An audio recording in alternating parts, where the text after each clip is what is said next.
We're going to continue where we left off yesterday. We're in Parashat Emor. We're reading out of the Zohar, page 88b. Yesterday, we talked about one thing explaining the verse of David HaMelech, but we finished the class by explaining a certain mitzvah that is called halanat hamet. When a person dies, we're not allowed to leave the body there without burial. On the contrary, the body has to be buried very, very quick. So we started talking about what happens when the person is about to die. The Zohar says 3 angels appear. These are 3 shlichim, and they subpoena the person to the Beit Din. Then comes Malach HaMavet, the angel of death, and Zohar says with a sword out. And what the Malach HaMavet does, that he, so to say, dismantles the 4 elements, and they break apart. So the same way that everything physical is built from 4 elements, air, water, earth, and fire, also everything spiritual is built from these elements. For some mystical reason that we will never figure out, these elements stand together. Now everything is built from the elements. Take now a piece of wood, a table. What is the dominating element in a piece of table? Came from wood. Is the element of afar, of earth. How do we know that? Burn the table. What are you going to get? You're going to get ashes. Which means that it has an element of fire in it because it can catch fire. It has the element of water in it because it will absorb water. It has to have the element of air. Everything has all 4 elements, but depending on the intensity. But the major element in the wood will be the element of afar. Now when you burn it, it goes back to its element. Can you imagine how it looks that the air and the water gets separated with the assistance of the element of fire, and it gets, so to say, dismantled? Malach HaMavet comes and he probably releases something, and all 4 elements, they break off. So that's why it says about the person when he dies, "Ve'ma'afar bata la'afar tashuv." You came from the earth, you're going to go back to the earth. When HaKadosh Baruch Hu created Adam HaRishon, it says that he took sand from everywhere around the world, not from one place. Why? That anywhere you're going to bury the person, the land, the earth will absorb the element of afar. So if not, they wouldn't accept the body. So Adam HaRishon was built from all the sands from all over the world. So Malach HaMavet, the angel of death, comes and he turns the switch on or off, and all the elements get disattached from each other. The Zohar, yesterday what we learned, it's extremely painful and unpleasant for the soul. Great Yesurim and hardship, and needless to say, not something that is so fun to go through. But we concluded by saying that when does the soul go out of the body? The second that it sees the Shekhinah. Once the soul sees the Shekhinah, that's it jumps out of the body. It cannot stay in the body anymore. That's why it says in the Torah, Lo ra'ani Adam v'chai. A person cannot see the Kadosh Baruch Hu or the Shekhinah and still live. And that's when the soul leaves the body. That's very quickly what we said yesterday. But now we're going to continue, and it will kind of fit what we just left off in the previous class about the Gilgulim.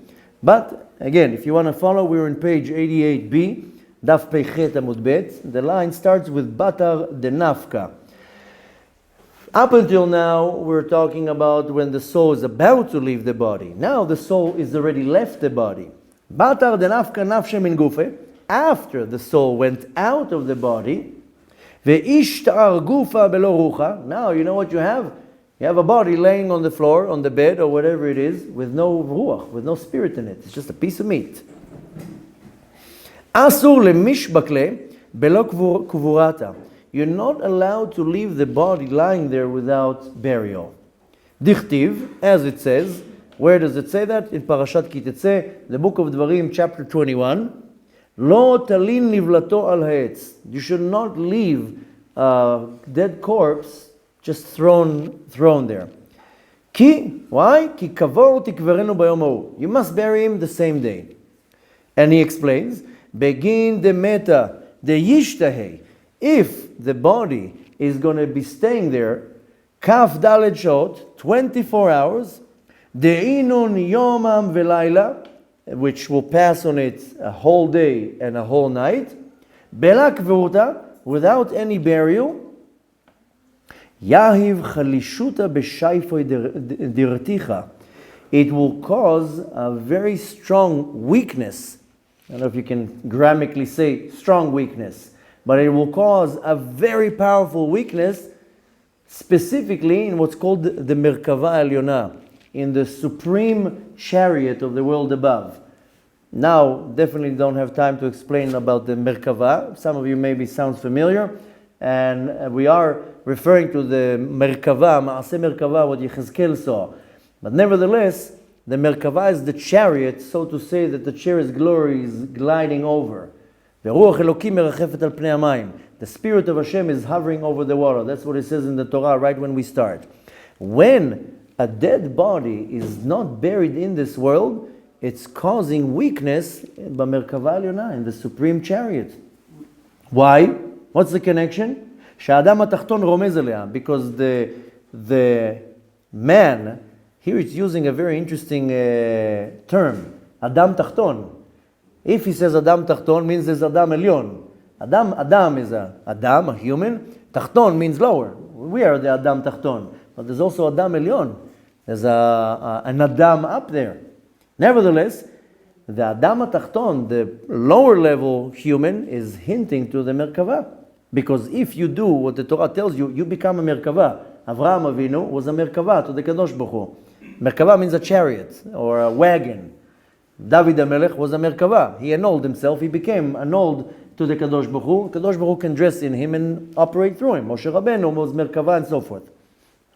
כי כמו שיש אחיזת החיצונים למטה, yesterday we explained that the negative forces, or we translated it a little bit different. I never found any place a good translation to חיצוניים.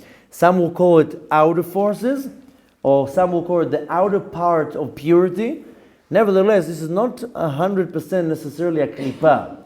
Something that is external to Kedusha. Something that is coming from the outside to oppose Kedusha. Any type of death, the Chitzonim has a chiza on it. And the Chitzonim, again, will now call it the evil forces. Something that has the definition that is called mavet, death, the Chitzonim always will have a chiza. So the second that there's a dead corpse, then these evil forces can have control over. Achiza means that they grasp it and they control it. If chas v'shalom, they grab on a dead corpse, ken יכולים לאחוז למעלה, then we give them an opening in the world above. Which means that now we're opening, so to say, a gap that in the world above, these forces of impurity can attach to Kedusha. So this is very, very dangerous. Chas v'shalom, he adds. Ve'od tam, there's another reason. This is one reason out of many. Where the reason we're asking is why we're not allowed to leave a body thrown there. It was called halanat hamet. The second reason, u'me'akev avinta dekudja brichu lem'abad. Wait a minute. If I don't bury a body right away, you know what I do? I delay God from doing his job. And I delay Hashem. I don't have control. I have control over Hashem. What is this job that the Kadosh Baruch Hu needs to do? De'efshar kudsha brichu gazara lebegin lemeta begilgula achara. Could be that the Kadosh Baruch Hu already made a decree that this nefesh, this soul, you know what happens? Right away jumps into another body. Right away. No waiting. No, it's protection. Right? Right away it goes into another body. שתבוא בגלגול אחר. מיד בהוא יום דהתפטר, לאותיו עלה. Right in the same day the person dies and whoop, jumps into another body. Why? כדי להטיב עם האדם לתקן נפשו בגלגול. To be kind and to להטיב, to do good to that person, to right away fix the body, or fix the soul in a גלגול. וכל זימנה דלה יתקבר גופה, and as long as the body is not buried, נשמעת עליו עלת כמה קודשא בריחו. The soul cannot come in front of Hashem, and needless to say, cannot be placed in a new body. נשמעת עליו עלת כמה קודשא בריחו, the neshama cannot come in front of the Kadosh Baruch Hu, ולה יכלה למאה ובגופה אחרה, and it can't go into a new body, בגלגולה דתניא. Teniyana. It can go into another gilgul, a second body. So let's go one step back. Nishmat alav alat kamei kudsha b'richu. The soul cannot come in front of the Kadosh Baruch Hu. V'la yachla lameh ve'begufa achara. And it can't come into another body. Begilgula teninaya. In a second gilgul. Dela yahavin nishmat agufa achara. The neshama cannot get a new body ad itkaber kadama. Till the last one will be buried. So the soul cannot get a new body till the last one was buried. Now I'm going to do a short break to tell you something very, very interesting. Hopefully it's not going to take too much from the class. My grandmother was a very unique individual, Holocaust survivor that went through a very, very hard life. Died when she was 92 years old from cancer. And she had two qualities that if we would have them, even in a small portion, life would be very, very special. She was constantly thankful to Hashem and constantly besimcha, constantly happy. Now, she wasn't such an observant individual, bear in mind, but constantly thanking Hashem. She was not so observant, but nevertheless, constantly thanking Hashem. Chas v'shalom, not acknowledging Hashem. Okay, when she was 86 years old, she was diagnosed with cancer. They told her, you have 3 months to live. If we do chemo, you will maybe have 6 months. She told them, listen, you're not putting me in a toaster oven. It's okay. She ended up living another 6 years. Why? Because she was happy all day long. She was thanking the Kadosh Baruch Hu, and she was happy. Okay, a little pain here, a little bit of pain there, but simcha.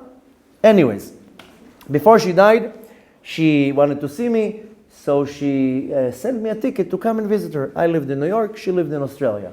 I come and visit her, we had a beautiful time, very, very special individual. Long story short, the day that I came back from Australia, my wife got pregnant with my 5th daughter. And normally we don't tell anyone that my wife is pregnant until it shows. And sometimes, it shows, that's it, you can see it. But other than that, we don't tell anybody. My sisters always get upset at me. I called them like a week before my wife gives birth. Oh, by the way, we're going to have a baby. What? So I knew my grandmother might not have much time to live. I told her, by the way, Dvorah is pregnant. So she tells me, listen, if you have a girl, I'm not putting any pressure, but by the way, my name is Rachel. I said, really? I didn't notice that your name is Rachel. I mean, it's a very big surprise that you're telling me your name right now. Nevertheless, she was like, if you have a daughter, and I was like, okay. My wife is pregnant with my 5th daughter. My mom came to be at the birth, and unfortunately, that's when my grandmother died. Hashem decided that's when she's going to leave. My mom flies to Australia, and the day after my mom arrives, my grandmother dies. And what's called Beseva Tova. 92 years old, great grandkids, went through life, Baruch Hashem. My mom sat Shiva. The day my mom got up from Shiva was Friday. During Shabbat, my wife goes into labor. So I tell my wife, listen, if you can, keep it inside, because tonight is a very good date. That night was Lag BaOmer, right? The Hilula of Rabbi Shimon Bar Yochai. So my poor wife, try and keep it in. I tell her, listen, you only have 10 hours. Keep it in. We get a good birthday. Breathe. Just keep it in. Okay, so the whole Shabbat, we're home. Baruch Hashem, my wife, she doesn't like going to hospitals. She has home births. Okay, so we're in the home. The doula's there, everybody. And I'm like, we have 3 hours. Just keep it in there. Keep your legs closed. Do whatever you need to do. Just don't let it out. Okay, now the problem was that it was Lag BaOmer that night. So I was booked for a lecture 3 months prior to that. And I told the person who booked me to the lecture, listen, my wife is due around that time, so I might have to cancel the lecture. No problem, we'll get a backup speaker, and if you can't make it, we understand. Comes Motzei Shabbat, Baruch Hashem, I'm already, that's it, we have a Lag BaOmer baby. And I tell my wife, what should I do? Should I go to the lecture? And she's, we say in Hebrew, Zoremet. Yeah, of course you have to. You have to. Well, we're going to inspire there a few hundred people. Of course you have to go to the lecture. So I'm like, oh, okay. My wife told me to go. I'm going to go. So it didn't feel 100% right. So I called my rabbi and I told him, listen, I'm in a little bit of a bind. my wife is about to give a birth, but I have a very big lecture booked, and it's a big event. It's like Ba'omer. He says, "Are you out of your mind? Your wife is giving labor and you're going to a lecture, you stay home with your wife." Okay. We have a custom that when the wife is in labor, the husband reads Tehillim. You're not in the room with the wife. This is in the movies. The husband should be outside. Let him read Tehillim. Let the wife do her thing. Okay, so my wife gives birth in our home. So she's in our bedroom, and I had like a little den right next to the room. So my rabbi tells me, "Listen, it's like Ba'omer. Instead of reading Tehillim, why don't you learn Zohar?" Okay, I go to the bookshelf without looking at which volume, and I pull out a book, and I open it up, and what does it say? And I start reading that the Kadosh Baruch Hu sometimes loves the neshama so much, he doesn't let the neshama through go to a Beit Din, through go chibut kever. He doesn't let the neshama do it. He takes it from here and puts it right away in here. And the second that I read all this, hear a little wah from the next room. Sure enough, was a beautiful baby girl, and some of you know her. She is carbon copy my grandmother. She is my grandmother who came in right away. Kadosh Baruch Hu was so in love with his soul because she was always so grateful. She lost all her family in the Holocaust. She lost her husband when she was a young kid, a young girl. She got married very, very young, and her husband died. Right after that, left her with 2 kids. A year later, her father dies. A year later, her mother dies. I mean, she went through a very hard life, but always with a smile and always grateful. And I was like, look at that. Kadosh Baruch Hu sometimes has such mercy on the neshama. He takes the neshama from one body and whoop, puts it into another body right now. Can you imagine how much pain, suffering it saves? And where? In a very comfortable environment, in a home that keeps Shabbat, never desecrates Shabbat from day one, always eats kosher, in a school that she's separated from boys. This is when the Kadosh Baruch Hu does chesed with the neshama, that the neshama is, the soul is guarded in a good place. And you know, my wife and me, we used to Skype with my grandmother, and she would look at us, and my wife would tell me, look how she's looking at us, like as if she wants us to be her parents. And she was so proud. I'm like the only grandkid that is observant. She came all the way from Australia to my wedding to New York. She was like, I'm not missing this for my life. And if you know my daughter, some of you do, she is my grandmother. It's unbelievable. The facial expressions even. She goes like this. If you know her, she has something with her eye on the lip. That's my grandmother. The hair even. The silky hair, she is carbon copy my grandmother. In the beginning, my mother was in denial, but at some point, it was like, yeah, no, she looks like, she stands her, she sits, everything. This is my grandmother. Everything. That's unbelievable. And I was like, look at this. Yeah. That's why she's called the beautiful Rachel, Shena Rachel. So that's her name. So there's a long story how she got the name. Of course, she got the Rachel. But nevertheless, I mean, my grandmother was a gorgeous woman. And she used to live in Berlin. She has pictures that photographers she used to model. Even then there was modeling. Anyway, so we called her the beautiful Rachel. That's the title that she would want to have. But nevertheless, the story goes on, but why am I saying all this? Because sometimes the neshama, the Kadosh Baruch Hu doesn't want the soul to go through judgment or to go through suffering, but it cannot go from one body to another before the first body is taken care of. And it was, for me, I was like, look at this. During the time of the Shiva, the soul is next to the body, it doesn't leave the body. That's why 7 days, the Zohar says, 7 days, the soul goes backwards and forth. During the day, it's in the house where everybody's sitting Shiva. At night, it goes to the cemetery, sits on the grave. If you would have some type of night vision to see, the soul is sitting on the grave. It doesn't want to move. It's next to the body. And that's why we don't go to the cemetery. We only go on the 7th day, on the 30th day, and after the year.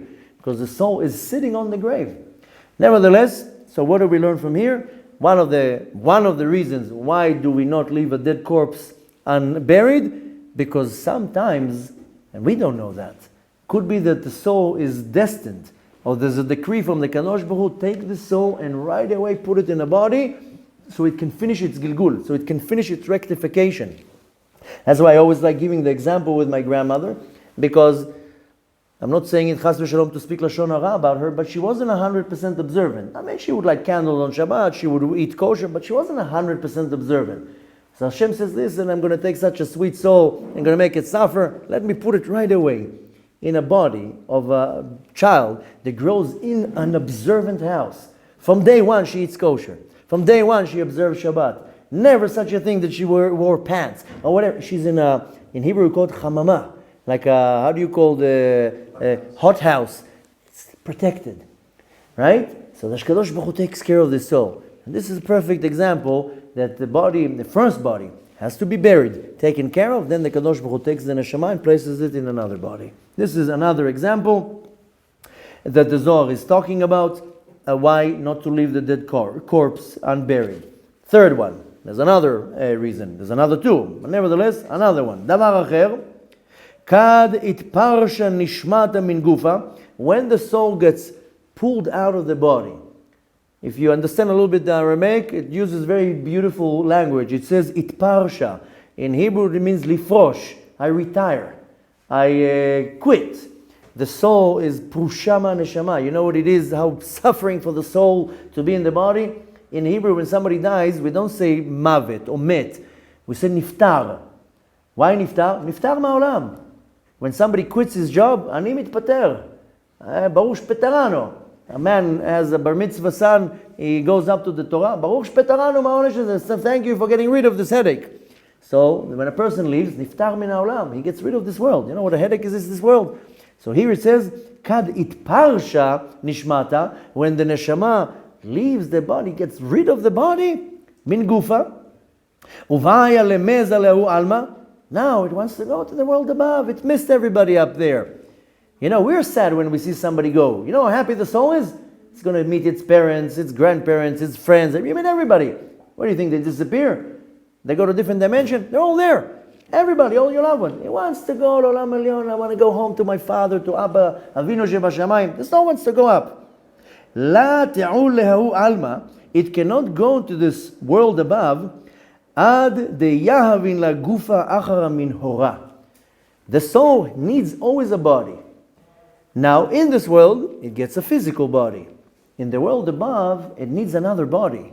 And this body is called nehora, a body of light. Ulvatar yachla lemeal. Once it gets a new body in the world above, then it can go into the world above. It's almost like your passport. You can't travel without a passport, unless you are Alon Anava. If you are Alon Anava, you can travel without a passport. I probably broke the world record of traveling without a passport. Unheard of. But nevertheless, if you don't know the story, I'll send you the reference of the video. One of my last trips when I was stuck in America, I forgot my passport on the connection flight, and now I have to go on a flight. I don't have a passport. Normally, you know what they would tell you? Go to the embassy, get yourself a new passport. Somehow, miraculously, Mr. Anava just walks on a flight, Al flight, without a passport, with my daughter. When I landed in Israel, they're like, where's your passport? I don't have one. What do you mean you don't have one? How did they let you on the plane? Well, I don't know. You know how it was. I went there to the dalpak, how do you call it, to the counter, and the girls like this, you know, they always tick a lot, like as if they're writing an oval there. My name has 9 letters. Anyways, I come there and I tell her, listen, maybe you can help me. I have a problem. And she's not even looking at me. She just tells me, what's your name? I tell her, Alon Anava. Rabbi Anava? I'm in the middle of nowhere, in Boston. Rabbi Anava? And I'm like, yeah. Oh, I love your classes. I watch all your classes. I'm like, good. Now you know me. Get me on the flight. So, anyway, it's a funny story. I have a whole video of the entire thing. But when we travel, we need a passport. You can't go anywhere without a passport. So, the soul needs a passport to go from one world to another world. In this world, the soul is contained in a body. It's not so happy about it, but it's in a body.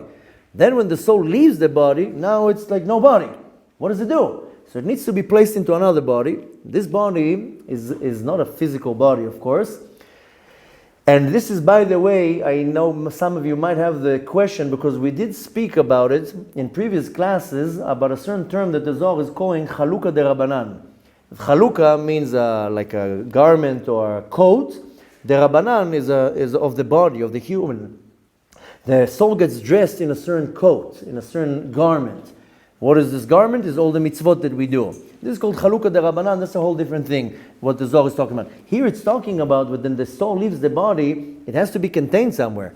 So it needs a body. Here it's given a spiritual body. What is this? Guf acher shel or. It's a light, and again, not a light from a light bulb. It's called a body of light, that the soul can be contained somewhere. Ume'aliyahu tinda. And how do we know about this spiritual body that the soul has? Where do we get that from? Me'eliyahu tinda. We know it from Eliyahu Navi. Why?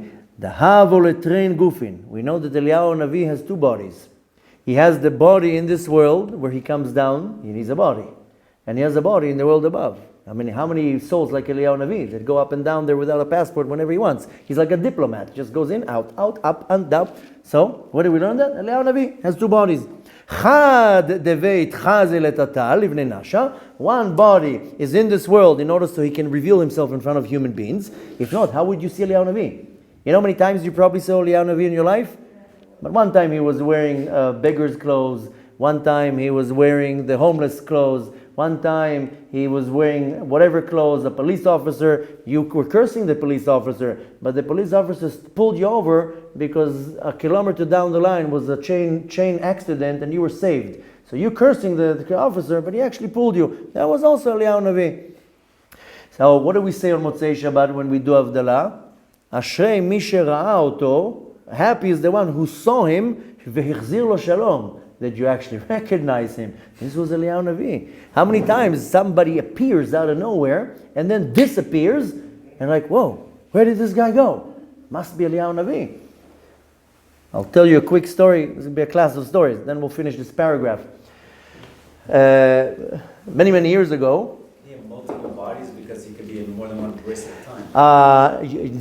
One might think that Eliyahu Navi has many bodies, but really his body is like, I don't have the right term in English, but their body can reshape to however he wants. But nevertheless, he needs a body here. This body, he can change the look whenever he wants, and he can teleport himself, no problem. But nevertheless, there's one physical body in the world and one spiritual body in the world above. Quickly to tell you a quick story. About 14, 15 years ago, after I got married, then I learned in Kollel for a few years. And then at some point, we had to pay bills. I mean, I started having kids. So we didn't know what to do. So we decided, one of my trades was photography. So we opened a business for photography. Okay. Which would end up being a very, very good business, very profitable. But more than that, I would do mainly weddings. I would do 2 weddings a month, 3 weddings a month, and it allowed me for 7 years to sit in the yeshiva and learn Torah. One time, I don't know if you've ever been to weddings, sometimes it's very crowded throughout the dancing, so the photographer stands on a ladder and takes pictures from above. So I was standing on a ladder, taking my shots. A bunch of drunk young men threw me off my ladder. And I went diving down. An instinct of a photographer is to save the camera, $15,000. So I landed on my hand, and I broke my hand. Okay, 2 fractures in my wrist. I couldn't figure out, what is Hashem trying to tell me? I'm going to do a parnasa. I'm honest. I'm not trying to cheat. I'm trying to honestly make a living. I couldn't figure out, what is Hashem trying to teach me? Why do I have to break my hand? Now I'm in pain. It was summer, sweating. I couldn't do any work. Couldn't figure it out. At the time I lived in New York, and I decided to go to the grave of the Lubavitcher Rebbe to pray over there, ask for some miraculous sign from the world above. Okay, I go there, pour my heart, I pray to the Kadosh Baruch Hu, and I go out. I don't know if you've ever been to New York, to the area. It's a very small place. It's not like a Meron, that it's spread out on 5 acres. It's a very small place, a little house, and a small place outside where people write their notes, and then you go into the graveyard. I walk out, wash my hands, I get the yummy cookies that they have there, and this is the place is famous for the yummy cookies. Some kedusha, there's some holiness in the cookies there, so the cookies are real good there. And anyways, then this guy comes to me out of nowhere. Hey, how are you? He hugs me. I'm like, who is this guy? I don't even know who this guy is. And he's hugging me. How are you? How are you doing? It's good to see you. In my mind, I'm like, who is this guy?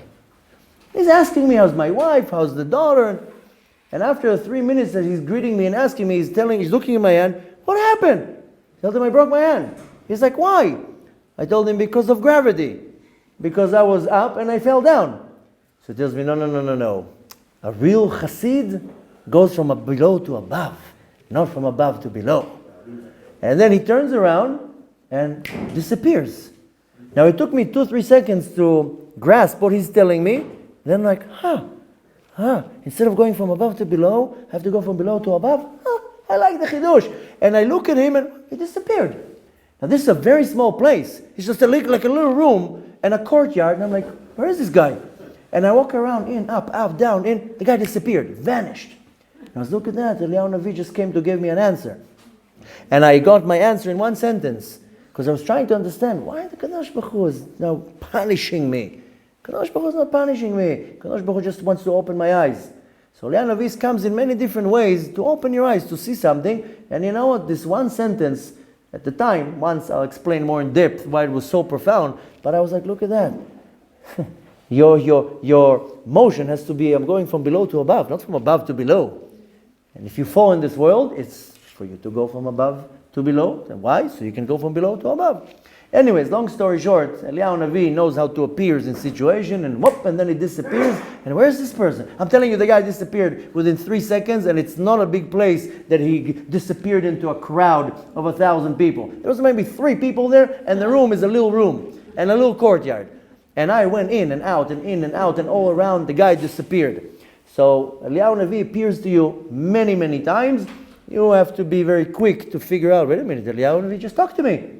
So Eliyahu Navi has a body in this world. He's kind of like Superman, so he can change the form of the body whenever he wants. So he looks wherever he wants, whenever he wants, as many times as he wants. But he also has a body in the world above. That's where we learned that has to be a body in the world above. How do you think somebody appears to you in the dream? Sometimes people, they dream of their relative that passed away. How do they appear? Because there's a body in the world above. And needless to say, this is more complex. Why you can see somebody who left the world in the shape how they was, because the shape of the nefesh, the nefesh is the mold of the body. The body gets its shape because of the nefesh, by the way. So the nefesh will stay there. This is what's called the chaya sheba nefesh, the tselem, the shape and the figure that it stays in the nefesh. And then when you're sleeping and when you're dreaming, it's not a dream. You're in a different dimension. You're able to see this individual just in a spiritual way. Nevertheless, I have a class online about dreams where I explain more deep how you're able to see other people in dreams. And what does it mean? Because really when I meet somebody in a dream, alive or dead, it means that the souls are interacting at that moment in the world above. So if you dream on me, for example, then in that moment, you and me, in that moment, the souls are kind of playing ping pong in the world above. They're interacting. And ping pong, I'm saying like they're interacting with each other. So you dream of that person in this world. Anyways, back to our topic so we can finish. So we know, where do we know that we have a body in the world above? Me'eliyahu tindam. We always because of Eliyahu. Dehavo letren gufin. He has 2 bodies. One body in this world so he can appear to people in the world below. And one body is in the world above where he can appear to exalted angels and great safim, ofanim, great exalted angel, holy angels. Therefore, we're not allowed to leave a dead corpse in this world for more than a few hours. He said before, 24 hours, that's already the max, because it passed 12 hours in the day, 12 hours in the night. Till the body is not buried in the world below, the soul cannot be dressed in a spiritual body in the world above, and to go up and ascend. Now what happens is that the soul is very vulnerable. No body in the world below, no body in the world above. The soul is subject to any attack of any evil force, any angel, any demon, any spirit, and they come after the soul. And it's vulnerable. Can you imagine the fear and the anxiety the soul experiences when it doesn't have a body? So this is another reason why we're not allowed to leave a body unburied. Ezrat Hashem, tomorrow we'll go through another reason and then see how it's connected to our parasha. I mean, we started the parasha about the Kohanim. We kind of sidetracked, but nevertheless, this is valuable information, so we know a little bit what's waiting for us. Needless to say, that one needs to understand how to take care of the physical and the spiritual body. So when the person dies, it's not a shock, it doesn't go through suffering. And needless to say, many times, unfortunately, lo aleinu, we have a relative that dies. This is not the time to wait, like I said yesterday, for Uncle Louis to come from, I don't know where, from Kansas, a 3-day flight, and then the body's in the fridge for 3 days. You don't do that. You bury the body right away. Needless to say, now is not the time to explain, but the importance of how the body needs to be buried the right way. If you have the opportunity to save a person from being buried the wrong way, this is a very, very big mitzvah. Unfortunately, in our generation, people cremate themselves. I mean, they're asked to be cremated. They're asked to be all sorts of weird things.